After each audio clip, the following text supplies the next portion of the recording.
Halo semuanya, kembali lagi dengan saya Sinta Nur Oktaviani. Pada video kali ini, saya akan menjelaskan tentang pengelolaan aset yang ada dalam ODU. Kalian penasaran nggak sih apa itu pengelolaan aset? Silakan simak video berikut ini untuk penjelasannya. Di sini ada pengenalan pengelolaan aset. Pengelolaan aset adalah proses perencanaan, pengelolaan, dan pemeliharaan sumber daya yang dimiliki perusahaan atau individu untuk mencapai tujuan keuangan jangka panjang. Tujuan utamanya yaitu memaksimalkan nilai dan keuntungan dari aset yang dimiliki dengan cara yang efisien. Selanjutnya ada jenis aset yang dikelola. Yang pertama ada aset finansial, yaitu ada saham, obligasi, reksadana, dan instrumen pasar uang.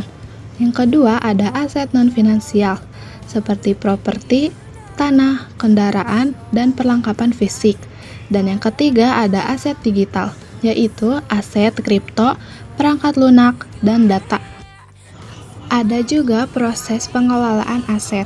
Yang pertama ada mengidentifikasi aset. Mengidentifikasi semua jenis aset yang dimiliki dan nilainya.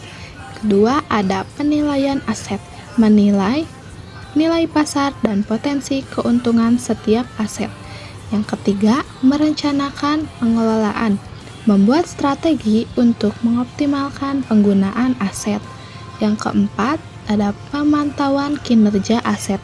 Memastikan aset berkembang sesuai dengan harapan dan strategi yang telah ditetapkan. Strategi pengelolaan aset. Yang pertama ada diversifikasi portofolio. Mengurangi resiko dengan menyebarkan investasi di berbagai jenis aset. Yang kedua ada manajemen resiko. Menentukan dan mengelola resiko yang terkait dengan aset melalui analisis dan alat keuangan. Yang ketiga ada investasi berkelanjutan. Fokus pada investasi yang ramah lingkungan dan sosial. Teknologi dalam pengelolaan aset. Yang pertama ada fintech. Penggunaan teknologi keuangan untuk mempermudah manajemen dan transaksi aset. Yang kedua ada blockchain. Untuk transparansi dan keamanan dalam pengelolaan aset digital. Yang ketiga, AIP dan Big Data. Pemanfaatan data besar untuk memprediksi kinerja aset dan pengambilan keputusan yang lebih baik. Manfaat pengelolaan aset. Yang pertama, pertumbuhan keuangan. Memaksimalkan nilai aset untuk keuntungan jangka panjang. Yang kedua, diversifikasi resiko. Mengurangi resiko investasi melalui pembagian aset. Yang ketiga, optimalisasi aset. Memastikan setiap aset digunakan dengan efisien dan efektif. Dan yang keempat, peningkatan likuiditas.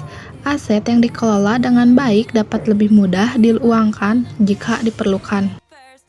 Itu saja yang dapat saya sampaikan. Terima kasih telah menonton sampai akhir. Mohon maaf bila ada kesalahan kata atau penjelasan yang kurang tepat.